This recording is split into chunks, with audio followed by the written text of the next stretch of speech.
46 yoshli ayol mani kursimga yozganini juda ham xursandman. Rahmat. O'tgan safar 44 yoshli ayolni razbor qildim. Hozir 100% xo'jaligimga o'tib ketdi. Tovar sotish, hamma narsalar o'zim yaxshi ko'rib, uyquni, sportni, darsda vaqtida qilyapman. Xudoga shukr. Xo'jayinim quyoshim deyman aslida.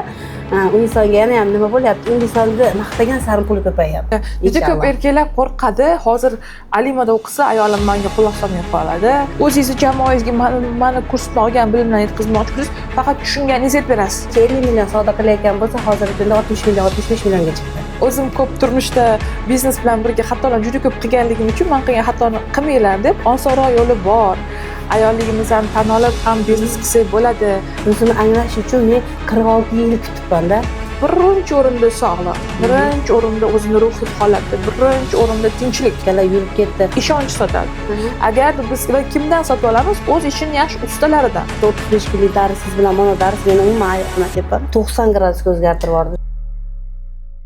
Assalomu alaykum. Bugun meni razborimda Anora Rahmatbekovna, mana ota vatanim bo'lmish Andijondan 46 yoshli ayol meni kursimga yozganini juda ham xursandman. Rahmat. O'tgan safar 44 yoshli ayolni razbor qildim. Men uchun bu juda ham e'tirof, tan olib, hurmat qilib yozilganinglar uchun. Hozir biz Anora opamni daromadlarini yana ham osonlikcha ko'paytirish yo'llari haqida gaplashamiz.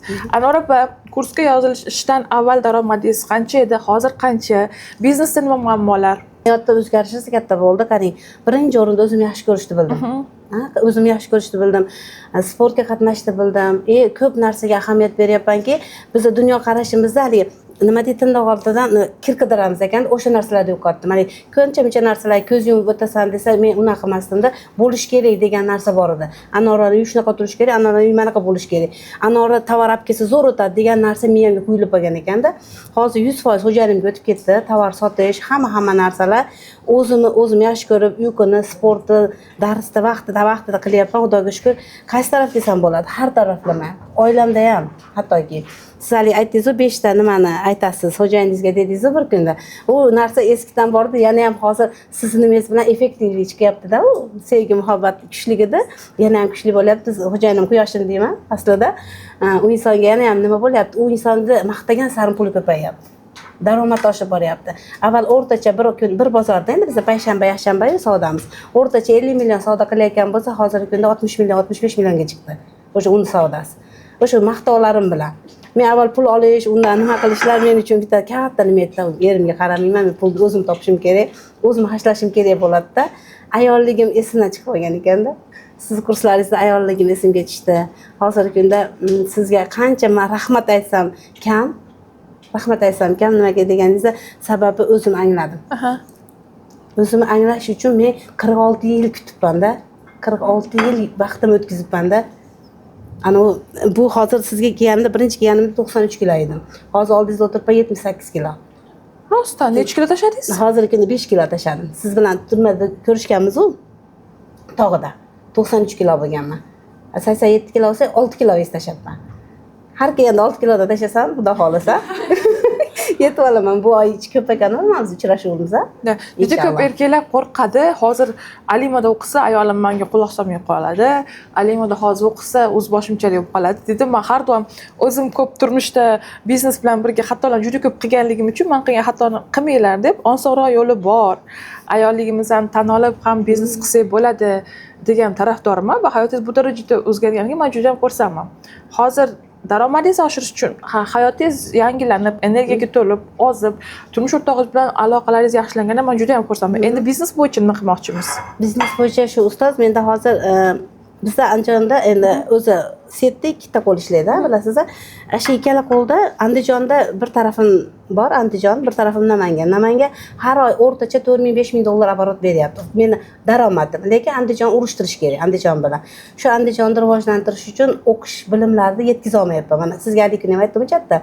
Sizdan olyapman, yozyapman, konspekt qilyapman, lekin bera olmayapman shu narsani. Siz tarmoqli marketingdasiz, to'g'rimi? Siz tarmoqli marketingdasiz. Tarmoqli marketingda o'zingizni bilimingizni, o'zingizni komandangizdagilarga ulashmoqchisiz, to'g'rimi?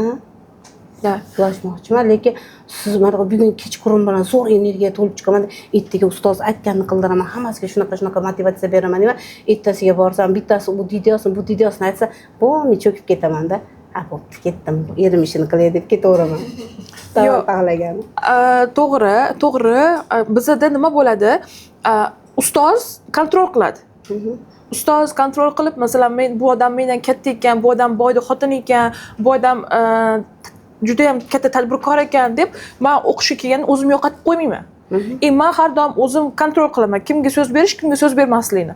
Ya'ni ustoz deganda odam o'zini videosini aytayotganida, "Davay keyin gaplashamiz, shaxsiy hayotingiz bilan men hozir o'rganganlarimni sizlarga aytib beray" deb o'zim kontrol qilaman suhbatni. Har bitta hayotiga lider bo'lgan inson suhbatda o'zi kontrol qiladi. Suhbatni kontrol qilgan odam har doim yutib chiqadi. Har doim sotuvchilar suhbatni kontrol qiladi. Suhbatni kim kontrol qiladi? O'zi savol bergan inson. Kim savol bersa, o'sha inson suhbatni kontrol qiladi. Har doim sotuv menejerlar birinchi savol berib, suhbatni kontrol qilish deganda u har doim ko'p gapirgan inson emas. Suhbatni kontrol qilgan inson savol bergan inson. Qanday bo'lyapti sotuving? Kim orqali sotyapsan? Necha foizli sotuv qilding? Shu. Agar sizni ular ustoz deb bilsa, siz o'sha komandadasiz deb bilsa, shaxsiy hayotga keyin o'tamiz. Hozir menga sizlarga trening o'tib berishim kerak. Mamlaqa bo'ldi deb ko'rishganda, bizda o'sha niyat bilan boramiz. Birinchi o'rinda bilim ulashamiz deb. Ikkinchi o'rinda bizning jamoamiz ham xohlagan tarafdan kelayotganda, to'xtanglar, hozir men buni gaplashmoqchiman deyish kerak. Har doim suhbatni boshqargan inson sotuv qiladi. Suhbatni boshqargan inson kontrol qiladi. Xohlasa to'xtanglar, xohlasa boshlanglar degan inson. Bizda hozir o'zim kurslarim bo'yicha bitta partnyor olganman. Men gapirib olsam, ichimdagi do'stim to'xtab turing, bo'ldi deydi. Men keyin to'xtab tur, men ham dardim aytib olishim kerak senga deyman deb partnyor bo'lganligimiz uchun. Xohlasa eshitadi, xohlasa eshitmaydi, chunki u kontrol qilgisi keladi hodisalarni. Shuning uchun bizda dars berishga, jamoa bilan kelishishgami, bizni o'sha dars bersa bo'ladigan joyda ko'rishimiz kerak. Ya'ni doska bo'lishi kerak, ruchka bo'lishi kerak va ko'rishganda uydagi videolarni ularni eshitmasdan bugun bitta temani hal qilamiz. Men sizlarga o'tib beraman. Keyin sizlar bilan shaxsiy hayotinglarni gaplashib, keyin sizlar bilan maqsad qo'yamiz.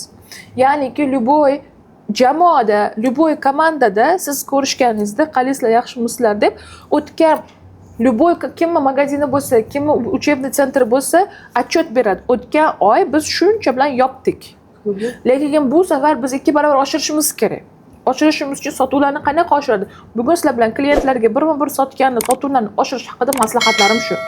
Mamlaqa xatolar qilinadi, mamlaqa xatolar qilinadi deb keyin oxirida savol-javob vaqti keyin ularning shaxsiy muammolarini eshiting.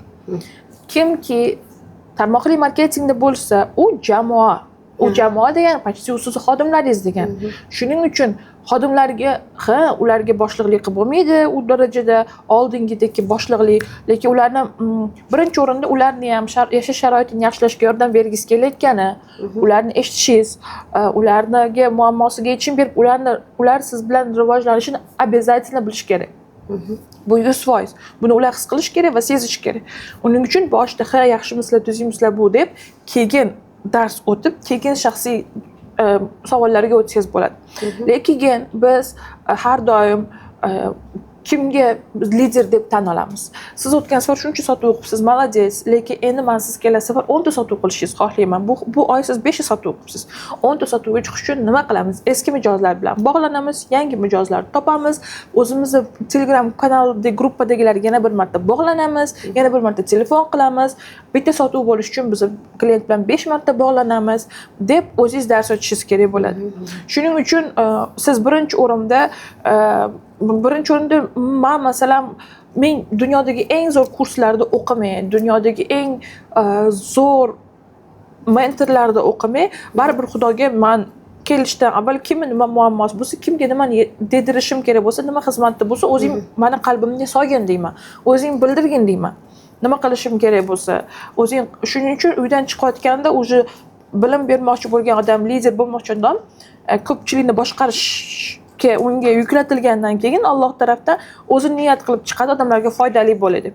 Kimga qanaqa foydam tegsa o'zing ko'rsatgin, o'zing bildirgin deb niyat bilan chiqaman men masalan uyda.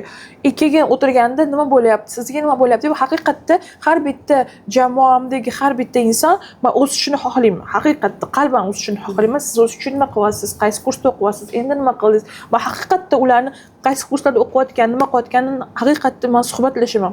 Lekin men ularga aytib qo'yishim kerak bo'lgan, bilim taraflama aytib qo'yishim kerak bo'lgan gapim bo'lsa, hattoki meni kursim bo'lmasa ham, men bu kursda o'qib chiqmaysizmi deb men o'zim aytaman.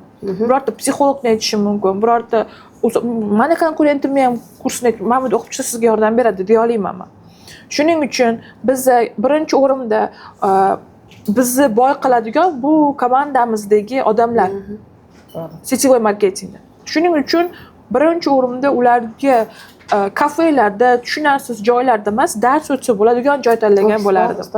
Ofisda joy tanlagan bo'lardim. Keyin har doim lider bo'lmoqchimisiz, suhbatsiz boshqarasiz. Suhbatni kim boshqa? O'shaning uchun biz masalan xo'jayinimizga savol bersa yoqmaydi. Qayerda edingiz, nima qildingiz, qanaqa bo'ldingiz, men tergaman deydi.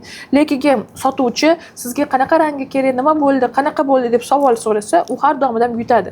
U lider bo'layotgan bo'ladi, hammani boshqarayotgan bo'ladi. Hozir bu birinchidan, ikkinchidan ko'pchilik juda ham o'ylaydi, komandasiga meni gaplarimni so'zma-so'z yetkazish kerak deydi. Yo'q. Siz o'zingiz qanaqa tushungan bo'lsangiz shunaqa yetkazing. Alima biz masalan maktabda ham har doim teoremalarni so'zma-so'z yodlaganman, juda ham qiynalganman. Hayotimda juda ham qiynalganim uchun men 3 bahoga o'qiganman. Juda ham ko'p bahoga. Lekin hozir hayotda o'zim biznesimga mentorlarimdan olgan bilimlarimni ishlatsam zo'r ketadi. Chunki men bu yerda so'zma-so'z yodlashga harakat qilmayman. Men bu yerda bitta mazmunini olaman va uni o'zim biznesimga qo'llash yo'lini tushunganimni aytib beraman. O'zingizni jamoangizga meni kursdan olgan bilimlarni yetkazmoqchi bo'lsangiz, faqat tushunganingizni aytib berasiz. So'zma-so'z varonka nima emas, shunaqa narsa bor ekan. Birinchi bizani ko'rishar ekan, reelsimizni ko'rishar ekan, keyin post yozishar ekan. Shunaqa deb shuni qanaqa oddiy bo'lib tushunsangiz bo'ldi. Qanaqa tushunsangiz bo'ldi. Misol uchun men reels qo'ydim bitta Yulduz Usmonova, Nasib Abdullayeva, Instagramda mashhurlar deb qo'yganimda Dilnoz u bilimni menga boshqacha ingliz tilidagi ustozim tushuntirgandi. Ingliz tilidagi ustozim boshqa amerikanskiy yulduzlar bilan tushuntirgandi. Amerikanskiy yulduzlar bilan, repartistlar bilan tushuntirganda Amerikadagi ingliz tili o'qituvchim tushunmaganimdan keyin men o'zim qanday tushungan bo'lsam, uni hozir Yulduz Usmonova chiqyapti, Nasib Abdullayev chiqmayapti. Shuning uchun Yulduz Usmonova aktual deb chiqdim. Ya'ni meni ham ko'p gaplarimni ham ko'plari meni ustozlarimning gaplari, lekin ularni so'zma-so'z aytib bermayman. Men tushunganimni va O'zbekistonda bozoriga to'g'rilab aytib beraman. Tushuntiradimmi? Siz o'zingiz jamoangizga meni gapimni so'zma-so'z yetkazishim kerak degan mas'uliyatda videoni ko'rsangiz, siz yoshligimizda imtihondan avval qo'l oyog'imiz qandoq qaltirasa, birorta so'z esimdan chiqib qolsa-chi, men bundan aytqaza olmasam-chi desa, odam hayajonlanadi. Yo'q deyishingiz kerak. Men jamoamga tushunganimni aytqizaman. Tushunganimcha uni 20% tushunarsiz, 30% tushunarsiz, 50% uchun u tushunganingizda lampochka yonadi, insight keladi. Wow, oldin men bunaqa etgan, hozir men bunaqa etgan deysiz. Siz aytmoqchi, agarda men biznes bo'yicha, marketing bo'yicha любой instrumentlarni beray, lekin shaxsiy rivojlanish bo'yicha orzusidagi hayotni yozib chiqish, sportga qatnash, xo'jayiniga maqtashligini aytmasam, ularga o'qigan energiya kelmaydi. O'shaning uchun ham men kurs qilayotganimda soft skilllar bilan hard skilllarni birga olib boraman. U degani soft skills bu xarakterni o'zgartirishi, motivatsiyalar, o'sha hard skills bu marketing terminlar, marketing va biznesda ishlatadigan formulalar, varonkalar, o'shalar u hard skills deyiladi. O'shaning uchun siz ham любой narsani yetkazayotganda birinchi motivatsiyadan boshlab, maqsadinglarni yozib yurasizlarmi, orzuyingizdagi hayotingizni aniq bilasizlarmi deb keyin sekin hard skills berasiz. Chunki siz u soft skillslarni tushuntirayotganingizda ularda energiya paydo bo'ladi, ularda motivatsiya paydo bo'ladi. Keyin hard skillsni eshitadi. Keyin yana maqtab ketasiz. Keyin marketingni tushuntirsangiz eshitishadi. Shularni ikkalasini birga olib borish kerak-da, birga olib borish kerak. Shunda ikkovini birga berish kerak. Agarda siz menga ustoz aytgan hozir so'zma-so'z jamoamga aytib berishim kerak desangiz, qiynalasiz. Shu kuratorlar so'zma-so'z aytib bergani ham qiynalishadi-da. Siz tushunganimni aytib beraman deyishingiz kerak. tushunganim va meni biznesimga mosini aytib berishim kerak. Endi sizni agarda hozirgi nechta bor komandangiz odam? Namangan a tarafimda 1000 tadan oshiq, bu tarafimda ham 500 ta edi. 4 tasi bor hozir. 500 tadan 4 tasi bor. Nimaga 500 dan 4 tasi? Unaqa Andijonda ko'p kompaniyalar kirib keldi-yu, arzon. Bizniki qimmatroq-ku. Nima sotasizlar? Parfumeriya bor, apparatlar bor. $2000 eng baland $2000, eng pasti $250 bizda.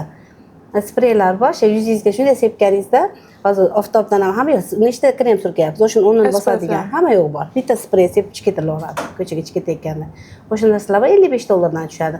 Bitta odam kirish uchun 5 ta olish kerak.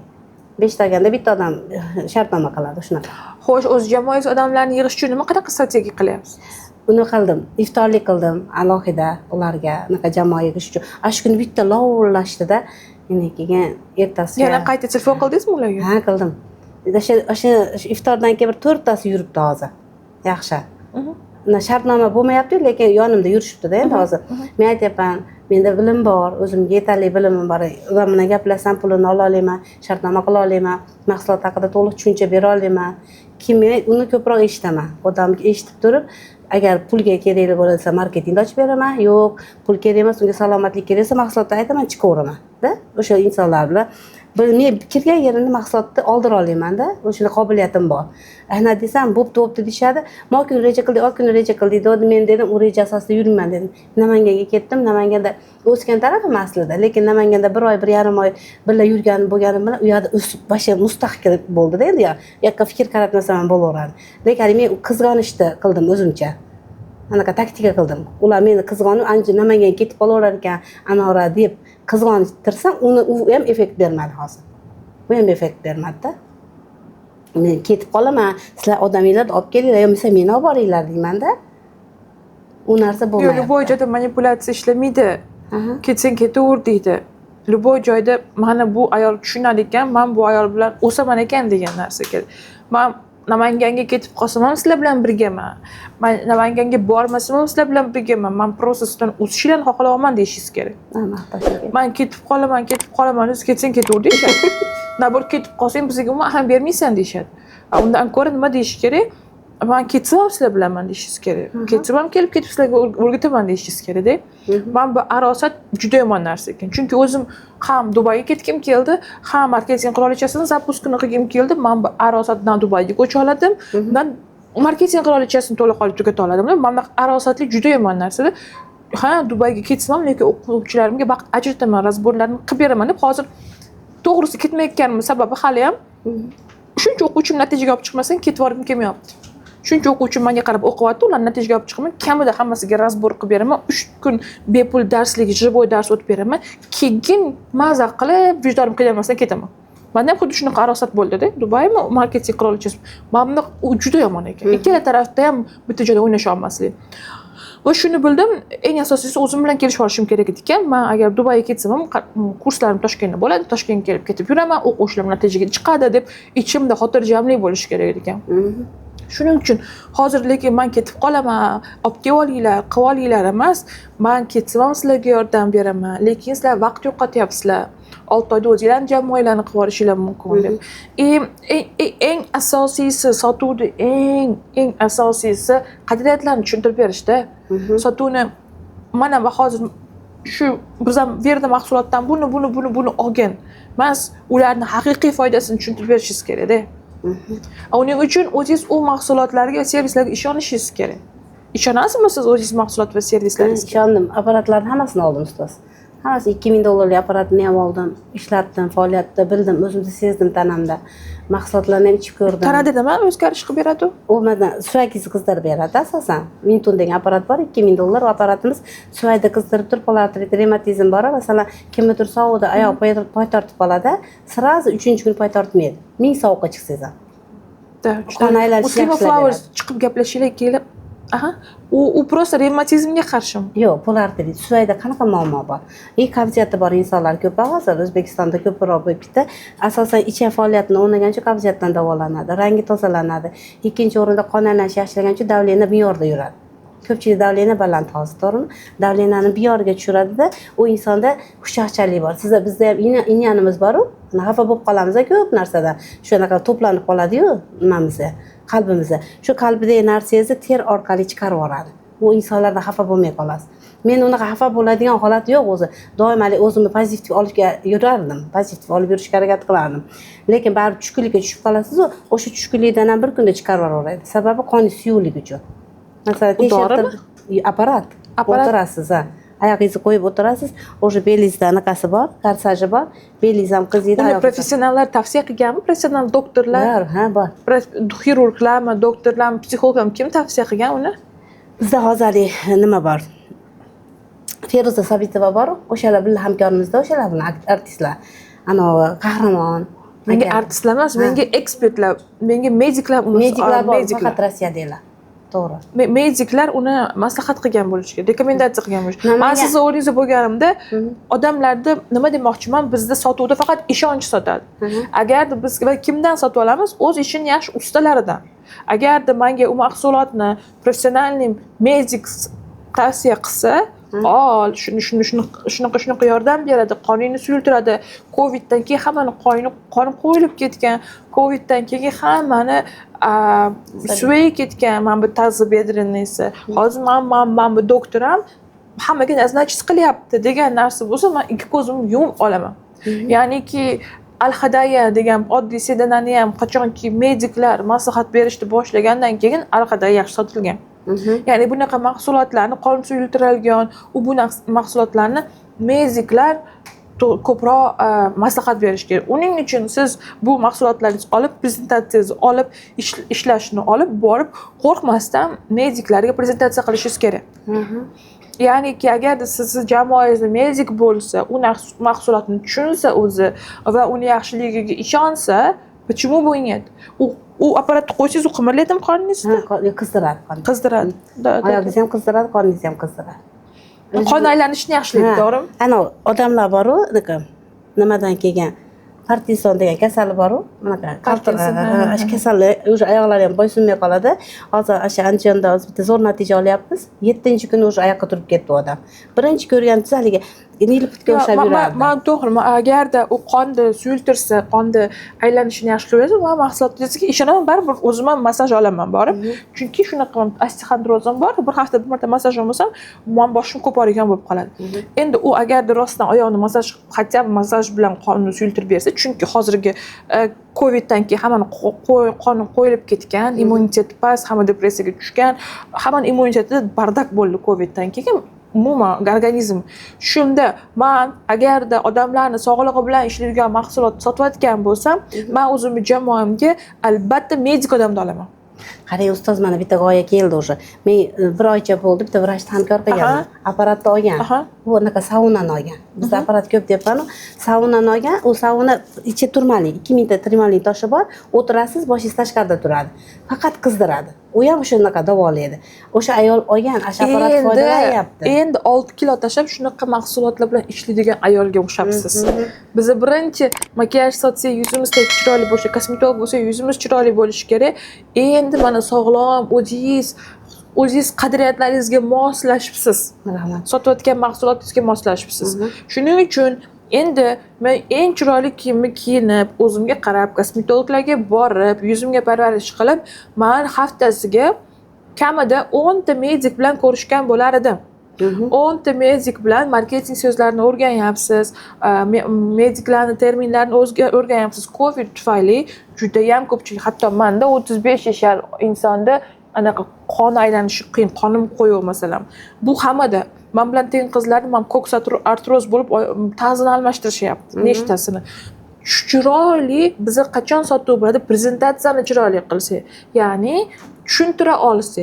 Endi men o'zimni jamoamga marketingni tushuntirmayman, men oynaga qarab, chiroyli o'z mahsulotimni tushuntirishga harakat qilaman. O'z mahsulotimni qanday chiroyli tushuntirib bersam, qancha ko'p odamga chiroyli tushuntirib bersam, mahsulotimni shuncha ular tushunishni boshlaydi. Va men oddiy uy bekalariga uni tushuntirganimgacha ular ishonishmaydi ham, tushunishmaydi ham, ularni вообще noldan tarbiyalash kerak. Men mediklarga boraman. mediklar sal ko'proq tushunishadi yokida vitamin B'lar sotib yurganlarga boraman chunki ular xalqni dardini biladi. Menimcha hozir siz o'z jamoangiz yig'ayotganingizda nido odamlarni tushunmaydigan odamlarni yig'ib olsangiz, ular tushunishmayapti nima qilayotganini. Ular mahsulotini tushunmayapti. Ular mahsulotini tushunmaganligi uchun sota olmayapti. Agarda siz ozgina meditsinadan xabardor, хотя бы medsestra bo'lsa, meditsinadan xabardor bo'lsa, u nimaga birinchi u mahsulotga ishonadi, ikkinchi uni tayyor klienti bo'ladi sotgan. Oddiy uy bekasi ikkinchi uy bekasiga zo'r ekanda qoningizni alishtirib berar ekan, nasibingizni ko'paytirib berar ekan desa, nafik мне это kerak deydi. Andijonda nima bitta lag'mon xonaga lag'mon yeb kelsam nasibim ham ko'tariladi dedi andijonliklar. Yapadigan men bilaman andijonliklarni. Lekin 2025-yil buni bu yog'iga butun dunyoda hamma birinchi o'rinda sog'liq, birinchi o'rinda o'zini ruhiy holati, birinchi o'rinda tinchlik. Pul emas, birinchi haqiqatda 2025-yil go'zallik va sog'liq yili. Odamlar faqat sog'liq bilan go'zallikka pul tikadi. Kosmetolog, kosmetika, psixolog va sog'liq. Это yoga, shunlar sportga odamlar pul tikadigan 2025-yil. Chunki nima uchun hammaga tushkunlikda hammaning krediti bor, hammaning kimdandir bittasida qarz bor. Faqat psixolog, yoga, doktor shu narsalar olib chiqib ketadi ularni. Ham ishlashga kuch bo'ladi. Shuning uchun bizda shuning uchun menimcha siz birinchi qilayotgan bu yerdagi xatoyingiz, siz jamoangizga nido kandidatlarni olyapsiz. Chunki ular hatto oddiy marketing terminlarini ham bilishmaydi ko'pchiligi. O'shaning uchun qiynalyapsiz. Siz hozir o'sishimiz uchun, mahsulotimizni qimmatroq va ko'proq sotishimiz uchun hozirgi bizni suhbatlashayotgan insonlarni o'zgartirishimiz kerak. Sizda hozir Garvard universitetining olimlarini o'rganganida 50% siz muvaffaqiyatsizligingiz kim bilan gaplashishingizda, kim bilan ko'proq aloqada bo'lishingizda. Demak, hozir bizda mediklar, katta shifoxonadagi doktorlar va meditsina kim bo'lgan urug'ingizda medik bor sizda? Menda bor, Sharifa, mama. Sizda bor shunaqa vrach bor siz urug'ingizda. Chunki vrachingiz urug'ingizda bo'lmaganda siz hozir bu narsani shug'ullanmayotgan bo'lardingiz. Mamam bo'lgan vrach oilamizda. Unga ko'proq havas qilgansiz siz. Ishlakida bo'lganman, men ko'proq. Ko'proq havas qilgansiz. O'sha narsa sizga o'tgan, chunki yoshligingizda o'sha insonga siz havas qilgansiz. O'shaning uchun u narsa sizga o'tgan. O'zim yaxshi ko'raman, rosa bu kasbni. Mamangizga gapirishi, chiroyli tutishi, hamma yo'q, yashash tarzı sizga, o'zingiz oilangizdan ko'ra sizga ko'proq u narsa yoqgan. Nimaga degansiz, ular akkuratniyda, unaqa ishlab borib ishlab kelishadi, pokiza edi. Men o'zim onam 11 yoshimda o'tib ketganda, o'shaning uchun men momamlar bilan ko'proq bo'lganman. O'shanda o'qish kerak ekan deganman, ertaroq turmushga chiqib ketdim, o'qimadim. Lekin hozir mana o'qish menda 20 ta 30 ta universitetda nimasini beryapti. Sizda bu hozir bu narsani sotayotganingiz bu o'zingizcha pul, biznes tuvasiz, siz yoshligingizda siz o'zingizga olgan missiya bu. Ya'ni insonlarni hayotini sog'lomlashtirish. U narsa sizga medichinlik o'zi. Siz medik bo'lmoqchi bo'lgansiz 100%. Chunki o'shaning uchun ham hozir meditsinskiy apparat sotyapsiz. Hozir qilayotgan ishingiz qanchalik jiddiy, qanchalik o'zingiz yoshligingizdagi orzungiz va qancha odamlarning hayotini o'zgartirayotganingizni his qilsangiz, shunda avtomatik ravishda sizga eng zo'r mahsulotingizni sotib beradigan, siz hozirgi oldingizdagi atrofingizdagi million insonlardan kuchliroq va sizga mahsulotingizga yana ham ko'proq ishongan insonlar jamoangizga qo'shilishni boshlaydi. O'shaning uchun bu mahsulotni odamlarga sotayotganda, prezentatsiya qilayotganda siz o'zingizni ich-ichingizdan medik deb his qilib va meditsinskiy terminlarni ishlatib. Odamlar tushunmasa ham ko'ks artroz bo'lyapti, Coviddan keyin mana bunaqa ko'pchilik depressiyaga tushib qolyapti, bu bo'lyapti, energiyasi ketyapti deb siz o'tirib prezentatsiya tayyorlashingiz kerak. Prezentatsiya kompyuterda olib o'tirib bu mahsulot haqida, oldingi klientlar haqida. Men masalan kurs sotishimdan avval sizlar bepul darsga kirdingiz, to'g'rimi? Qayda? Instagram bepul darsga kirmadingiz? Ustoz, men aytdim, qizim sizni yoqtirib qolgan, bo'ldi, tamom. Qizim yaxshi ko'rib qoldi. Ya'ni prezentatsiya qilaman va men kurs ochishdan avval birinchi kurs ochib beraman. Men sizga kuratorlarni ochib beraman. Men hammani sekin ochib beraman-da, uni tushuntirib beraman. Siz borganingizda laptop bilan chiroyli, xuddi o'zingizni glavvrachdek tutib, siz gapirishingiz ham, ohangingiz ham haqiqiy vrachlar ishlatadigan terminlarni ishlatgan holda sotasiz. Chunki bu qimmat narsa. bu zo'rda nasringiz zo'r qiladi, bu qon aylanishingizni yaxshiladi desangiz, bu menga qimmat narsasini o'tkazmoqchi deydi. Siz haqiqiy vrachlarga o'xshab qon aylanishi, ko'ks artroz hamma kasalliklarni o'chog'ini gapirib, o'shani oldini oladi desangiz, men nimaga qon aylanishiga ishonaman? Men o'zim chunki har hafta massajga boraman. Massajga borgan sari pulim ham ko'payadi, asabim ham tinchlanadi, hamma yo'g'im normallashadi. Professionalniy yoki uyimga keladi u ayol. Ya'ni shunga ishonganim uchun sizni mahsulotingizga ishonaman. Ko'rmasam ham, chunki agarda badan hamitini qizdirib bersa, qon aylanishi avtomatik ravishda yaxshilanadi. Chunki hammada Coviddan keyin qon quyilib yotibdi. O'zbek xalqi, ayniqsa Andijon xalqi sport bilan shug'ullanmaydi. To'ppa-to'g'ri. Umuman sport bilan shug'ullanmaydi. Harakatsiz hayot tarzi bo'lib qolgan. Harakatsiz hayot tarzi Coviddan asoratlari hammayoqda keltirib yordam bergan klientlardan videolarni yozib olib, men borib imенно shu mediklarga prezentatsiya qilgan bo'lardim. Va men hozir qilayotgan ishim oddiy narsa sotish emas. Men meditsinskiy apparat sotaman, men mediklardan biriman. Shunaqa qilishim kerak. Va o'zingizni o'sha как-то tabibdekroq odamlarga haqiqatda yordam berishdek qilishingiz kerak-da. Просто komandamga odam yig'ishim kerak, hozir bu mahsulotni sotib yuborishim kerak, hozir mana sразу pul qilib olishim kerak emas. Shu narsa o'y xayolingizda ozgina borligi uchun ham bu mahsulot qimmat, xalqdan pul olyapman deb o'zingizda ozgina ishonchsizlik bor bo'lib, keyin odamlardan aybdorlik hissi borligi uchun ham hozir klientingiz oz. Pulni o'ylardim. Siz o'ylayapsiz, hozir sotyapman, bu qimmatda, hozir oyligini olib kelib beradi, rozi bo'larmikan, sotarlarmikan, uni ishontirib qo'ydim deb siz o'zingizda ikkilanish borligi uchun sizda yaxshi sotilmayapti. Yo'q, men qilayotgan ish odamlarni ko'ks artrozdan keyin, undan keyin oyog'i yaxshi yuradi, nasringasi yaxshi bo'lsa, pul topadi, pul yaxshi bu topsa, oilasi tinchlik bo'ladi, oilasi tinch bo'lsa, bolalarini chiqazadi. Men sog'lom insonlarning sonini ko'paytiryapman. Undan keyin sog'lom insonlar ko'p bo'lsa, baxtli insonlar ko'p bo'ladi deb o'zingizni yo'nalishingizga jiddiyroq yo'nalishligini anglagan kuningiz klient ham keladi, pul ham keladi. O'zingizni jamoangizga klientlar yig'ganda bilasizlar, biz xuddi mediklardan birimiz. Biz meditsinskiy apparat sotamiz. Biz o'z yo'nalishimizni tushunishimiz kerak deb sizni komandangizga qo'shilganlar ham o'z qilayotgan ishidan faxrlanish kerak. Meni jamoamga juda ko'p ayollar keladi. Juda ko'pi birinchi o'rinda ularni qo'lidan ish kelayotganiga xursand bo'ladi. Haqiqatda maqsadimizga erishsak xursand bo'ladi. Birortasiga yordam bersa, juda ko'pini 90%ni pul 4-o'rinda turadi. Chunki voy eploladim degan tuyg'usi bor, voy epladim, sotdim degan bitta sotuvchi qizim kelgan. Voy Aliyapa ketyapsiz degan bitta qizim mana bu kitob chiqazdi deb xursand bo'lgan. Ya'ni ayollarning juda ko'pi pulga emas, qo'limdan ish kelar ekan deb xursand bo'ladi. Va jamiyatga tegayotgan foydasiga xursand bo'ladi. Shuning uchun ularga ko'proq shuncha pul qoladi, hozirga shuncha pul qoladi desam, ular maza qilmaydi. Sen shuncha sota olasan, shuncha odamga yordam berasan desiz, shundan maza qiladi ayol. Shuncha hozirgi qilayotgan ishingizga to'laqonli qabul qilib, uni mazasini, uni jiddiyligini, uni yaxshiligini his qilgan kuningiz, u boshqacha baxt. Bu boshqacha tugamas energiya. Bu boshqacha tugamas energiya. Siz aytganingiz to'g'ri, birinchi pulni qo'yardim. Aytdingiz-ku nimada?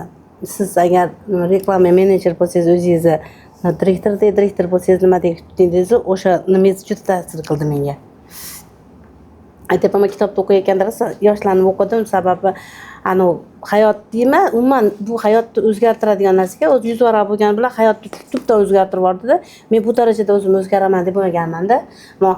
Ayollik nima, men o'tgan safar e'tibor bergan bo'lsangiz, qandaydir qo'poldi-da ovozlarim. U hamma o'zgardi. Zalga borsam, zaldagi qizlar manaqa desa, voy deyman. O'zi kichkina 35-36 yashar qizlar, yo'qsa mendan ham kichkinalar bor. Shuni hayot ularni nima qilib o'rganda tarbiyalab o'rgan. Lekin mana siz 35 kunlik darsingiz bilan mana dars meni umuman hayotim aytyapman 90 gradusga o'zgartirib yubordi. Hozir uyga borib o'zingiz qilayotgan ishingizni yana ham anglab, hozir qilayotgan ishingiz haqiqatda yaxshiligini, haqiqatda insonlarga katta yordam berayotganini, bu siz yoshligingizda orzularingizdan biri ekanligini anglaganingizdan keyin umuman boshqacha ishlaysiz. Chunki u yerda rosa katta mehr bo'ladi, rosa katta shukr bo'ladi. Qayerda rosa katta mehr bo'lsa, rosa katta shukr bo'lsa, bu juda katta narsa bo'ladi. Bo'ldi, o'sha g'oya keldi. Bitta vrachni hamkor qilganman, apparatda oyoq gapni yo'q, любой vrachni bilan ishlamadim, ustoz. apparat solyapman, anora zo'r effekt beryapti deyapti.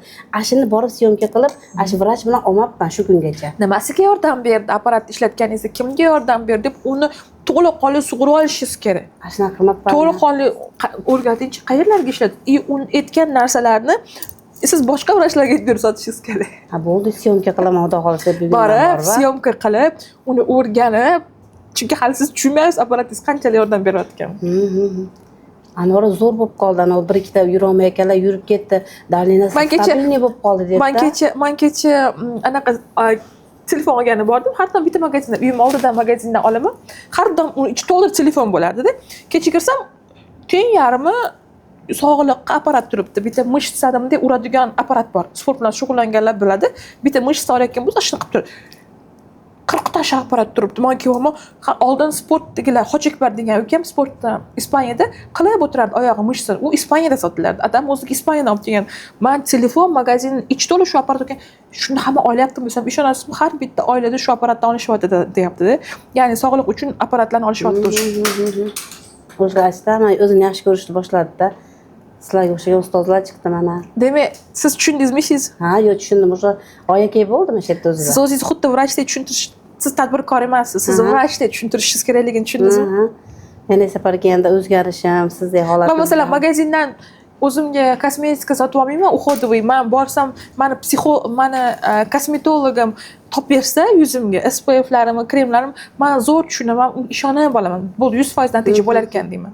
Siz ham agar meditsinskiy terminlar bilan qanchalik doktordek tushuntirib bersangiz, ular siz doktordek qabul qilsa 100% sota oladi. Chunki doktor yozib bergan ukolni ham, dorini ham hamma pulimizdan tikib bo'lsa ham, chet eldan bo'lsa ham olib keltiramiz. To'g'ri. O'shuning uchun siz уже agar meditsinskiy apparat sotayotgan bo'lsangiz, siz почти уже tabibdagi tushunishingiz kerak u narsani. Men vrachlar bilan ishlashim kerak, eng zo'r narsa. Vrachlar bilan ishlashsiz. Medialar bilan. Chunki vrachlarga hamma ishonadi. Sizki komandamga 10 so'm topasan, 20 so'm topasan deb o'zingizni joningizni jabborga bermay, bu pul qilmoqchi deydi. Vrachlar bilan ishlasangiz, bu sog'lig'im haqida qayg'uryapti deydi. Bo'ldi ustoz.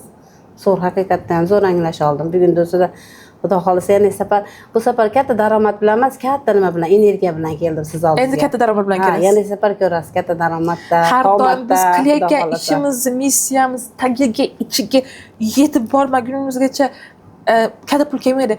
Chunki biz biznesga har doim pul topish uchun kiramiz. Biz haqiqatda insonlarga yordam berayotganimiz, missiyamiz yoshligimizga kelib taqalsa, men yoshligimda buvimni dodam urayotganini ko'rganman. Buvim ajrashib ketgan dodam bilan oyim tarafdan. Shunda oyimni mani missiyam o'shanda hal bo'lgan ekan. Tuna kuni psixologim chiqazib berdi. Seni missiyang yoshligingda hal bo'lmagan dedi. O'sha buvimni urayotganini ko'rganman ekan, qutqarganman ekan yoshligimda. Psixolog bilan shuni oyimga telefon qilib, "Oyi, buvimni shunaqa urganini kelib sizga aytib berganmidim" desam, "Ha, qizim aytib bergandi" dedi. "O, yoshi kichkina qiz bo'lganman. Beshikka ham kirmaganman, to'g'ri, beshikka ham kirgan qiz bo'lganman" dedi. O'sha yoshligimda уже hal bo'ldi ekanda. Ya'niki ayollarni qutqarish. Hamma ayollarni qutqarish pozitsiyasiga yoshligimda уже bo'lgan edim ekanda. Odamlar pul uchun kirib qolding deyshadi. Yo'q, bu yoshligingizda hal bo'ladi missiyangiz. To'g'ri aytasiz. Zo'r, maza qildim. Ishlaringiz rivoj, yana natijalar kutib qolaman. Bo'ldi. Sog' bo'ling.